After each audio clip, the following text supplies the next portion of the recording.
Hello friends, welcome to high setting channel. Welcome this side. तो चलिए हम आज का रीजनेबल टेस्ट देख लेते हैं, हमें कहाँ पर लेनी थी और ट्रेड कैसे मैनेज करना था। तो ये निफ्टी 50 का चार्ट है। मैंने कैम्ब्रिला पिवट पॉइंट्स इस पे प्लॉट किए हैं। सो मैंने S3, S4, R3 और R4 इतना ही प्लॉट किया है।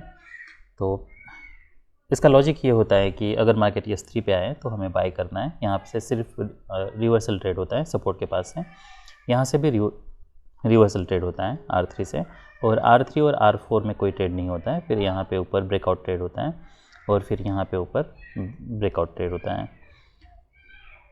अगर मार्केट पुल बैक देता है फिर ब्रेकआउट देता है, वो भी आप ले सकते हो, या फिर यहाँ से ब्रेकआउट होता है स्ट्रांगली और उसका नेक्स्ट बार कोई लो निकालता है तब भी आप ले सकते हो।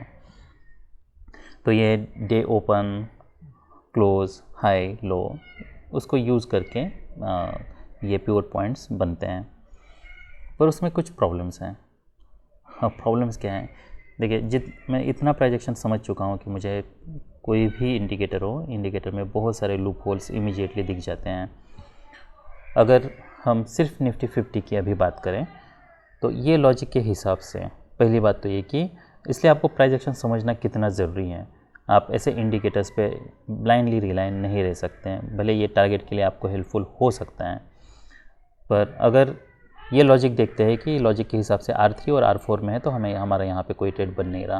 पर ये अगर मैं प्रोजेक्शन देखता हूँ तो ये प्रोजेक्शन क्या इंडिकेट कर रहे हैं, थोड़े से एक्सपांड कर लेते हैं ताकि हमें और बेटर दिखे। अब ऐसा मान लीजिए कि मार्केट बुल ट्रेंड में है, ये हमें क्लियरली पता चल रहा है। स्मॉल पुल बैक्स हैं, ये भी हमें पता चल रहा है। मार्केट ओपन होता है, डोजी बार बनता है, फिर रैली करता है, R3 ब्रेकआउट हो रहा है। अब यहाँ से मार्केट ने रेजिस्टेंस लेना चाहिए, तब हम ऐसा मान ले कि ये लाइन्स हैं, तब ऐसा मान ले कि मार्केट ये लो ब्रेक कर रहा है और ये टारगेट हमें मिल सकता है।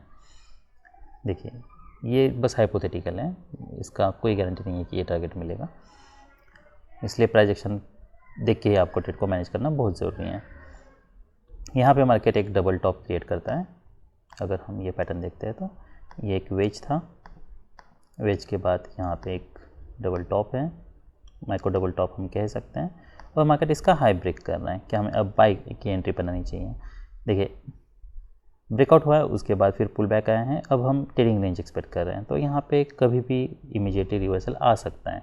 भले अब तक हमें सेलिंग प्रेशर दिखा नहीं है, मार्केट ने इसका लोन नहीं निकाला, इसका लोन निकाला, पर उसके बावजूद यहाँ पे बाई करना रिस्की है, क्योंकि ये हो सकता है कि मार्केट यहाँ पे साइडवेज जाए इजीली 2 बार से, फिर बियर बार है, फिर ब्रेकआउट फेल हो, फिर मार्केट कोई बियर बार बने, और ये भी हो सकता है कि मार्केट यहाँ से ब्रेकआउट करे।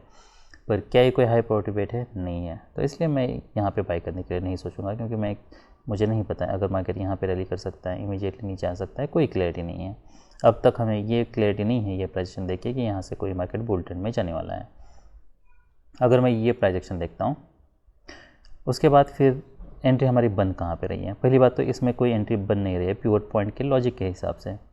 पर आप ऐसा मान लीजिए कि अब उसमें लूप होल क्या है मैं बताता हूँ। पहली बात तो ये कि मार्केट स्ट्रॉन्ग ट्रेंड में है, आप एंट्री ले नहीं रहे हो। दूसरी बात, मार्केट ने अगर ये पोजीशन देखता हूँ तो क्या होता है? ब्रेकआउट होता है, फिर पुल बैक आता है, फिर ब्रेकआउट होता है, फिर पुल बैक आता है। इसे मैं कैसे देख रहा हूँ? मैं अब ये मान के चल रहा हूँ यहाँ पे कि ये market small pull back trend में हो सकता है, that trend can go on for whole day. हमारे केस में वैसा हुआ नहीं है, ये ब्रेकआउट पॉइंट है। अब अगर क्या यहाँ पे अब ये क्लियरली पता चल रहा है कि यहाँ से मार्केट ने कोई सेलिंग प्रेशर दिखाया नहीं है, रैली की है, फिर ब्रेकआउट पॉइंट है, फिर मार्केट ने ब्रेक किया है, और ऐसा भी नहीं कि मार्केट यहाँ पे हवर कर रहा है, मार्केट ने ब्रेक किया है, उसके बाद फिर मार्केट नीचे आता है। फिर यहाँ पे एक पोटेंशियल डबल टॉप ये हो सकता है, पर मार्केट इसके ऊपर ब्रेक कर रहा है। अगर हम ये देखें तो जैसे यहाँ पे हमें लगा था, पर यहाँ पे कोई क्लैरिटी नहीं थी। अब मार्केट काफ़ी समय कंटिन्यूस गैप्स बना रहा है। तो यहाँ पे ये हम मान सकते हैं कि ये पहला गैप था, यहाँ पे ये दूसरा गैप है। तो अब ये मान सकते हैं कि यहाँ से पहली बात तो ये कि अगर मार्केट को नीचे आना होता तो यहाँ पे कहीं पे मार्केट ने साइडवेज जाके मार्केट को नीचे आना चाहिए था, यहाँ से ट्रेडिंग रेंज में ट्रांजिशन होना चाहिए था, जो हो नहीं रहा है। कि अगर मार्केट इसका हाई ब्रेक कर रहा है, ये बार डिसेंट पुल बार है, इसका हाई ब्रेक कर रहा है, हम यहाँ पे बाई करने के लिए सोच सकते हैं। यहाँ पे बाई करना मतलब पुट सेल करना है। और स्टॉप लॉस क्या होगा? ये हमारे लिए स्टॉप लॉस स्विंग लो करना है, हमें मेक श्योर कि आप इसके नीचे स्टॉप लॉस यूज़ कर रहे हो। वर्स्ट एक्सपेक्टेड क्या है, क्या एक्सपेक्टेशन है कि नेक्स्ट बार इमीडिएटली इसका लो ब्रेक करे और स्ट्रॉन्ग सेल ऑफ आए। अगर वैसा होता है तो इसलिए आप जो आपका सेल, जो भी आपका सेल साइड है, उसको आप यहाँ पे इसके नीचे स्टॉप लॉस लगा के रख सकते हो। ताकि अगर कोई स्पाइक आता है तो आपका स्टॉप लॉस एक जो सेल साइड है वो एग्जिट हो और आपका दूसरा लेग से आप ट्रेड में बने रहो। वो वो एक वर्स्ट पॉसिबिलिटी है, वर्स्ट केस पॉसिबिलिटी है कि इमीडिएटली स्ट्रॉन्ग ट्रेंड से मार्केट इसका लो इमीडिएटली ब्रेक कर रहा है। मार्केट फिर रैली करता है। यहाँ पे अगर हम ये प्राइजेशन देखते हैं तो यहाँ पे मार्केट साइडवेज जा रहा है। तो अब हम यहाँ पे ये प्राइजेशन देखें तो मार्केट स्ट्रॉन्ग न्यू ब्रेकआउट हो नहीं रहा, गैप्स तो यहाँ पे इमीडिएटली क्लोज हो चुका है, यहाँ से कोई ब्रेकआउट नहीं है। तो आप या तो यहाँ पे फिर कोई लो पे स्टॉप लॉस ला के रख सकते हो, या फिर जब मार्केट इसका ये ट्रेडिंग रेंज में जाता है तब आप एग्जिट करने के लिए सोच सकते हो। तो आपने यहाँ पे एंट्री लेते हैं, फिर आपका एग्जिट ऑलमोस्ट यहाँ पे कहीं पे होता है या फिर इसके नीचे होता है। और क्या हम यहाँ पे सेल लेने के लिए सोच सकते हैं? यस, यहाँ पे भी सेल कर सकते हो, ये आपके लिए स्टॉप लॉस है। अगर मार्केट नेक्स्ट बार इमीडिएटली इसका लो ब्रेक करता है तो आपको एग्जिट करना है। यहाँ पे अब हम वेट कर सकते हैं, 2 बार्स हैं तो फिर आप अभी भी अपने ट्रेड में बने रह सकते हो। अगर मार्केट इमीडिएटली मान लीजिए यहाँ पे अभी भी वही कंडीशन है, इमीडिएटली अगर कोई स्ट्रॉन्ग ब्रेकआउट देता है मार्केट, क्योंकि ये स्टॉप लॉस पे आप ज़रूर रिलाय रह सकते हो। फिर आपका एग्जिट कहाँ पे बनेगा? अब हमारे लिए टारगेट कहाँ पे होगा? यहाँ से अगर मार्केट नीचे आता है तो ये हो सकता है मार्केट यहाँ पे साइडवेज जाए, या फिर जहाँ से मार्केट ने स्ट्रॉन्ग ब्रेकआउट दिया था ये हमारे लिए एक सपोर्ट का काम कर सकते हैं।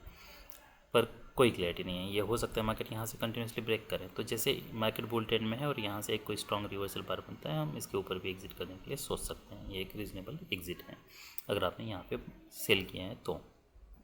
फिर कोई बाय कोई सेल बन नहीं रहा। अब अगर हम सिर्फ पिवोट के पॉइंट के लॉजिक के हिसाब से देखें तो यहाँ पे कोई ट्रेड नहीं बना है, यहाँ से रिवर्सल नहीं आया है, यहाँ पे ट्रेड नहीं बना है, और यहाँ पे हमारा एक R4 पे यहाँ पे एक मान लीजिए यहाँ से क्लोज दिया है, उसके बाद फिर मार्केट इसका रैली या फिर एक पुल बैक आता है। पुल बैक के बाद अगर बाय करने के लिए सोचते हो तो ये बाय होता R4, और R4 पे हमारे लिए स्टॉप लॉस क्या होता?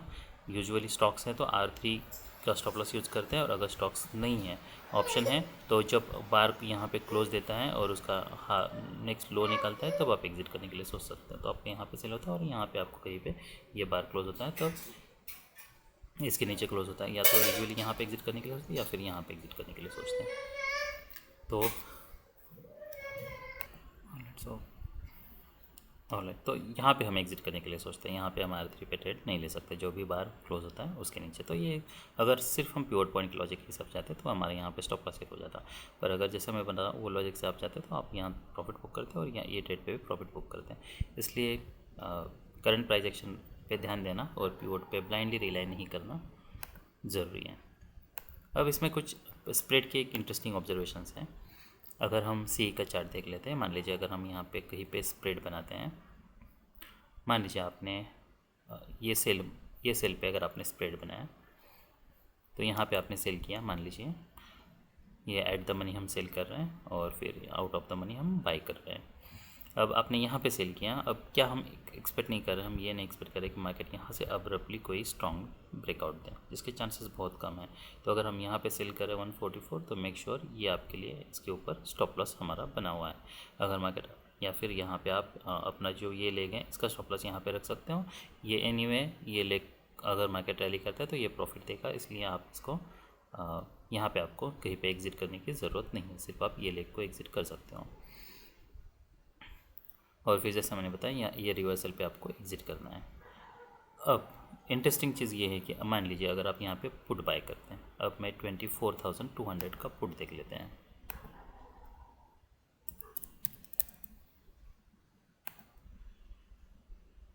मुझे जो बताना था वो यहाँ पे था, आई एम नॉट श्योर, पर हम देख लेते हैं, शायद वो निफ्टी पे होगा यानी।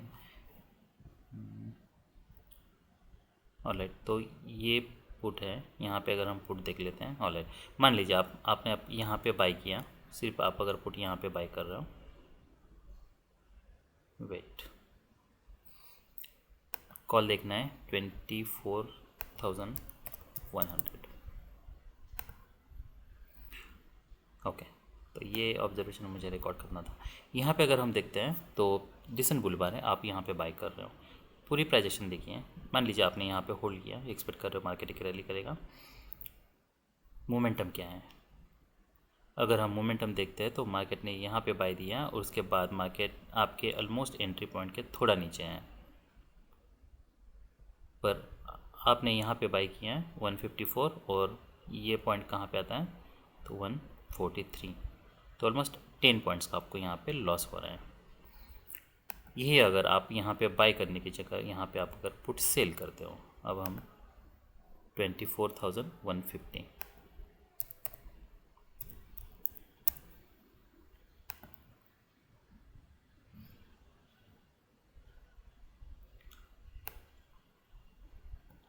ऑलराइट, तो आपका पुट ऑलमोस्ट यहाँ पे कहीं पे सेल होता।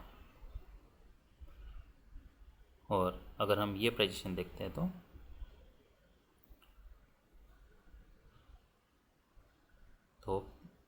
ऑलमोस्ट मार्केट यहाँ पे रैली किया है, पर एट द सेम प्राइस होता। कॉल में कहाँ पे है, यहाँ पे एंट्री होती है। अगर आप सिर्फ नेकेड कॉल बाय कर रहे हो तो यहाँ पे आपको तो सेम पोजीशन पे आपको कितने पॉइंट्स का लॉस हो रहा है, ऑलमोस्ट 10 पॉइंट्स का। सेम पोजीशन पे आपको यहाँ पे सेल करते हो तो क्या ऑब्जर्वेशन है, ऑलमोस्ट आपको माइनर लॉस हो रहा है 1 या 2 पॉइंट्स का। इसलिए स्प्रेड बहुत बार हेल्प करता है। फिर आप कोई भी स्प्रेड बनाओ, बुल स्प्रेड बनाओ, बियर स्प्रेड बनाओ, आई मीन डिपेंड्स। अगर बुलिश आपको लेना है तो बुलिश आप पुट स्प्रेड बनाओ, बेरिश लेना है तो बेरिश आप कॉल स्प्रेड बनाओ, ताकि ये जो डीके है इसका आपको बेनिफिट मिल सके। अभी हम निफ्टी बैंक देख लेते हैं। ऑलराइट, तो निफ्टी बैंक इंटरेस्टिंग है। निफ्टी बैंक में पिवोट परफेक्ट काम कर रहा है, जो भी पिवोट का लॉजिक है, पर हमें कोई बड़ा टारगेट नहीं मिल रहा है। इसे हम प्रोजेक्ट करके कोई ये यूजुअली इसे प्रोजेक्ट करके ये एक टारगेट हो सकता है। ऑलमोस्ट 1:1 रिस्क रिवार्ड यहाँ पे मिला है, ऐसा हम मान सकते हैं। तो मार्केट ने एक स्ट्रॉन्ग बुल ट्रेंड में है, स्ट्रॉन्ग बुल बार बना है, मार्केट इसका हाई निकल रहा है। ये हम बाय लेने के लिए सोच सकते हैं। लॉजिक के हिसाब से R4 का ब्रेकआउट हुआ है, ये हमारे लिए स्टॉप लॉस है और ये रीजनेबल भी लगता है, तो आप बाय करने के लिए सोच सकते हैं। या आपको स्टॉप लॉस रखना है। अगर मार्केट बुल ट्रेंड में है तो मार्केट ने इसका लोन निकालना नहीं चाहिए। उसके बाद डिसअपॉइंटमेंट है, सेलिंग प्रेशर अब तक कोई दिखा नहीं है, हम वेट कर सकते हैं। यहाँ पे मार्केट ब्रेक कर रहा है, इसका लो, तो ये कोई स्ट्रॉन्ग ब्रेकआउट नहीं है, तो क्या हम यहाँ पे एग्जिट करना है। अब ये इंटरेस्टिंग सिचुएशन है। यहाँ पे हमें ये नहीं समझ में आएगा कि यहाँ पे हमें वेट करना है या अपने स्टॉप लॉस पे रिलाई रहना है या फिर हमें री एंट्री बनानी है। हमारे पास 2 ऑप्शन है। पहला ऑप्शन ये है कि मार्केट स्ट्रॉन्ग ब्रेकआउट हो नहीं रहा, हमें क्लियरली पता चल रहा है और हमने यहाँ पे एंट्री ली है और मार्केट ऑलमोस्ट इसका लो ब्रेक कर रहा है, क्या कोई स्ट्रॉन्ग बुल ब्रेकआउट से नहीं है। तो आपने अगर यहाँ पे एंट्री ली है तो आप इसके नीचे भी एग्जिट करने के लिए सोच सकते हो। अभी कोई क्लियरिटी नहीं है क्योंकि स्ट्रॉन्ग ब्रेकआउट्स हो नहीं रहा है। तो ये एक तरीका है आपको ये ट्रेड करने का। अदरवाइज़ अगर आप यहाँ पे बाई किए, ये स्टॉप लॉस पे रिलाई रहे हो, तो जब तक कोई मार्केट स्ट्रॉन्ग रिवर्सल नहीं देता है, जब तक कोई क्लियर डबल टॉप नहीं बनता है, तब तक आप होल्ड कर सकते हो। तो अगर हम ये प्राइजेशन देखते हैं तो ये प्राइजेशन में यहाँ पे कोई क्लियर डबल टॉप नहीं है, ये यहाँ पे ऑलमोस्ट डबल टॉप बन रहा है, तो आप यहाँ पे कहीं पे एग्जिट करने के लिए सोच सकते हो।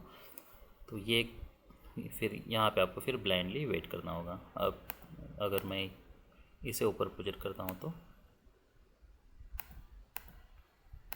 मुझे लगता है ऑलमोस्ट वो टारगेट हमें मिला है यहाँ पे, परफेक्ट। तो यहाँ पे आपको यहाँ पे हम देख सकते हैं एटलीस्ट हमें 1:1 रिस्क रिवार्ड मिला है। फिर आप यहाँ पे जैसा मैंने बताया वो आप यहाँ पे सेल भी कर सकते हो, ये आपके लिए स्टॉप लॉस है। और फिर एग्जिट कहाँ पे होता है, यहाँ पे आपके फॉलोअप देख के फिर ये जो बार बना है तब हमें एग्जिट करना है। यहाँ पे अब बाय नहीं बन रहा क्योंकि यहाँ पे काफ़ी सेलिंग प्रेशर दिख रहा है, इसलिए निफ्टी में हम बाय लेने के लिए सोच सकते हैं क्योंकि यहाँ पे सेलिंग प्रेशर नहीं है। एक बार के बाद इमीडिएटली रिवर्सल बार है, यहाँ पे ऑलमोस्ट 4 बियर बार्स है, इसलिए price action depends on the price action. तो उसके हिसाब से आपको तो पिवोट का ये बेनिफिट ये ज़रूर है यहाँ पे एक कि आप बाय करके फिर रिलाई रह सकते हो स्टॉप लॉस पे। यहाँ पे बाय करना है जब तक तो कोई क्लियर रिवर्सल नहीं आता है, पर उसके लिए पिवोट की ज़रूरत तो नहीं है, पर हम यहाँ पे बाय करके यहाँ से आपको एक टारगेट मिल सकता है। एनीवे ये प्राइजेशन इंडिकेट कर रहा है कि मोमेंटम ब्रेक हो रहा है यहाँ पे, पर यहाँ पे बाय करना, फिर ये स्टॉप लॉस पे रिलाई रहना, देखना कि यहाँ पे क्या सच में कोई रिवर्सल आता है, नहीं तो आपको एनीवे यहाँ पे टारगेट मिल रहा है। अब हम कुछ स्टॉक्स देख लेते हैं जो न्यूज़ में थे। हम पिवोट देख लेते हैं कि क्या सच में पिवोट उन पर कुछ काम किया है नहीं किया है। ऑलराइट, तो यहाँ पे जो फिनेंशियल सर्विसेज, इन्फी, वोल्टास और टाटा एलेक्सी का चार्ट है। अगर हम जो फाइनेंशियल सर्विसेज देखते हैं तो यहाँ पे S3 और S4 के बीच कोई ट्रेड बन नहीं रहा। यहाँ पे हमारा कोई डबल टॉप पे भी ट्रेड बन नहीं रहा क्योंकि मार्केट कोई स्ट्रॉन्ग ट्रेड में नहीं है, तो चार्ट काफ़ी ख़राब है। अगर हम इन्फी का चार्ट देखते हैं तो यहाँ पे R4 पे ब्रेकआउट पे ट्रेड लेना है हमें, नहीं लेना है, यहाँ से स्ट्रॉन्ग वीक है। यहाँ पे कोई बाय लेना है, नहीं लेना है, अभी इमीडिएटली रिवर्सल आ चुका है, पोटेंशियल डबल टॉप बन सकता है। तो अगर हमें यहाँ पे कहीं पे भी ट्रेड लेना है तो ये जब मार्केट यहाँ से एक्सेलेरेट कर रहा है तब हम यहाँ पे बाय लेने के लिए सोच सकते हैं। जब मार्केट यहाँ पे इसके ऊपर ब्रेक कर रहा है तब अब हम एक्सपेक्ट कर सकते हैं कि यहाँ से मार्केट कुछ मोमेंटम दे, क्योंकि मार्केट अब साइडवेज जा चुका है और यहाँ से हमें क्लियरली मोमेंटम दिख रहा है, इसलिए ये बाय हो सकता है। बाय कर रहे हो तो ये हमारे लिए मिनिमम स्टॉप लॉस हमें रखना है। उसके बाद फिर एग्जिट कहाँ पे करना है, जब मोमेंटम ब्रेक हो रहा है, मार्केट साइडवेज जा रहा है, इसका लो निकल रहा है, तो हम यहाँ पे सेल करने के लिए सोच सकते हैं। इसके ऊपर स्टॉप लॉस हम रख सकते हैं कुछ पॉइंट्स। ये सब ब्रेकआउट पॉइंट यहाँ पे हमें कहीं पे हम प्रॉफिट बुक करने के लिए फिर लेटर ऑन सोच सकते हैं। मार्केट स्ट्रॉन्ग ट्रेंड में है तो इतने ईयर पार से तो अब्रप्टली हम रिवर्सल एक्सपेक्ट नहीं कर रहे हैं। तो ये यहाँ पे अगर मार्केट इसका हाई निकलता है तब एग्जिट कर सकते हैं, अदरवाइज आप होल्ड कर सकते हो। वोल्टस का अगर चार्ट देखते हैं तो यहाँ पे R4 पे ब्रेकआउट हुआ है स्ट्रॉन्ग। अगर हम देखें तो यहाँ पे देखिए, अगर सिर्फ मैं ये पैटर्न देखता हूँ तो क्या इंडिकेट कर रहा है, यहाँ से स्ट्रॉन्ग 3 बुल बार्स हैं और मार्केट इसका हाई निकल रहा है, तो मार्केट एक्सेलेरेट कर रहा है, ये क्लियरली पता चल रहा है। तो हमें यहाँ पे ये R4 ब्रेकआउट होने की तब भी ज़रूरत नहीं है। अगर मार्केट इसके ऊपर ब्रेक कर रहा है तब भी हम बाय लेने के लिए सोच सकते हैं। 3 बार्स है, स्ट्रॉन्ग बुल बार्स हैं, ये हो सकता है कि कोई जो भी पुल बैक आया वो माइनर आया, उसके बाद फिर और एक लेग आए। यहाँ से मैं ये नहीं एक्सपेक्ट कर रहा हूँ कि यहाँ से अब्रप्टली इमीडिएटली मार्केट यहाँ से रिवर्सल दे सकता है, उसके चांसेस कम हैं। अगर हमें हायर प्रॉबिलिटी चाहिए तो क्या हम पुल बैक तक वेट कर सकते हैं, या फिर ये हो सकता है कि जैसे मार्केट ने यहाँ से सेल ऑफ दिया, इमीडिएटली मार्केट यहाँ से सेल ऑफ दिया और यहाँ पे कोई पीयर बार क्लोज हो, वो भी हो सकता है। उसके लिए भी हमें रेडी रहना है। अगर वैसा होता है तो इमीडिएटली आपको फिर आप यहाँ पे बाय कर रहे हो, ये मिनिमम आपका ये स्टॉप लॉस है। अगर मान लीजिए इमीडिएटली मार्केट इसके लो क्लोज के नीचे क्लोज देता है, आप एग्जिट करने के लिए सोच सकते हो। उसके बाद फिर आप री एंट्री बनाने के लिए सोच सकते हो। आपको ये स्टॉप लॉस हिट होने तक वेट करने की ज़रूरत नहीं है। फिलहाल अगर हम ये प्रोजेक्शन देखते हैं तो इसमें मार्केट काफ़ी एक्सेलेरेट कर रहा है, इसके ऊपर मार्केट जा रहा है, तब हम यहीं पे बाई करने के लिए सोच सकते हैं। या तो फिर आप R4 पे बाई करने के लिए सोच सकते हैं। एक आपको स्ट्रॉन्ग ब्रेकआउट चाहिए था, पर अगर हम इसे ऊपर प्रोजेक्ट करते तो ये ऑलमोस्ट यहाँ पे स्टॉप लॉस पे हम आ रहे हैं, तो यहाँ पे अब मार्केट साइडवेज जा सकता है। पर लॉजिक के हिसाब से प्योर पॉइंट के आप यहाँ पे बाय करने के लिए सोच सकते हो। मिनिमम ये आपके लिए स्टॉप लॉस रहेगा और फिर आपको फॉलोअप देख के ट्रेड को मैनेज करना है। यहाँ पे जब मार्केट इसके नीचे जा रहा है, देखिए बियर बार बनता है, फिर और एक फॉलोअप आता है, क्योंकि अब अब्रप्टली रिवर्सल के चांसेस कम हैं। तो आप यहाँ पे कहीं पे बाय करते हो तो इसके नीचे आपको फिर एग्जिट करना होगा। फिर यहाँ पे और कोई हमारा बाय बन नहीं रहा है। प्राइस देखे तो बहुत ख़राब है, मार्केट ऐसे भी नहीं कि साइडवेज गए हैं।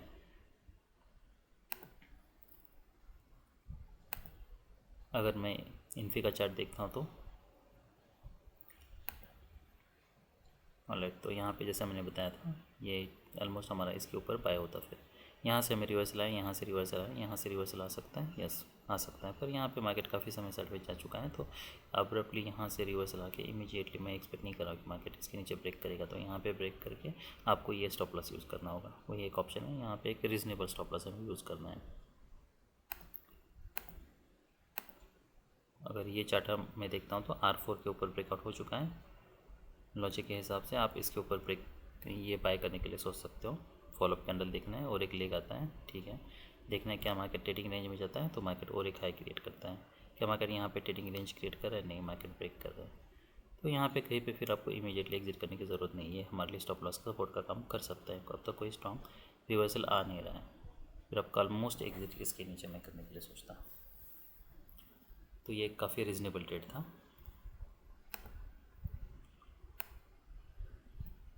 तो अगर हम पिवट के लॉजिक के हिसाब से भी जाएँ तब भी हमारे लिए यहाँ पे एक ट्रेड था, फिर ये भी एक ट्रेड रीज़नेबल था और ये भी एक ट्रेड रीज़नेबल था। यहाँ पे बस हमें काफ़ी पेशेंस से रखने होंगे। अगर ऐसे आप ट्रेड ले तो स्टॉप लॉस बड़ा यूज़ करना है, बहुत समय तक आपको वेट करना है। ऑलराइट, तो ये HDFC लाइफ इंश्योरेंस है, कोल इंडिया है, HDFC बैंक है और IDFC फर्स्ट है। अगर हम HDFC लाइफ इंश्योरेंस का चार्ट देख लेते हैं तो अगर हम ये लॉजिक देखते हैं तो यहाँ से रिवर्सल आया है, पर काफ़ी स्ट्रॉन्ग रिवर्सल आया है, डायरेक्टली सपोर्ट के पास आया है, इसको भी ब्रेक किए हैं। तो यहाँ पे कोई हमारा बाय नहीं बन रहा। क्या यहाँ से R3 से आए हैं, फिर यहाँ पे सपोर्ट के पास यहाँ पे कोई ब्रेक किया है। S4 के नीचे क्या हम ब्रेकआउट ट्रेड ले सकते हैं? तो अगर हम ये प्राइजेशन देखें तो काफ़ी वोलेटाइल, आई मीन कोई ग्रेजुअल प्राइजेशन नहीं है, बहुत बड़े एक्सेप्शनल स्ट्रॉन्ग बार्स हैं, तो इसमें रिस्क काफ़ी ज़्यादा है। उसके बाद अगर हम ये पॉइंट देखते हैं तो ऑलमोस्ट यहाँ पे डबल टॉप बना है, तो अगर मुझे सेल लेना है तो सेल सेट के मैं ये एंट्री लेने के सोचता हूँ, ये मेरे लिए टारगेट्स हैं। तो ये एक सेल होता रीजनेबल।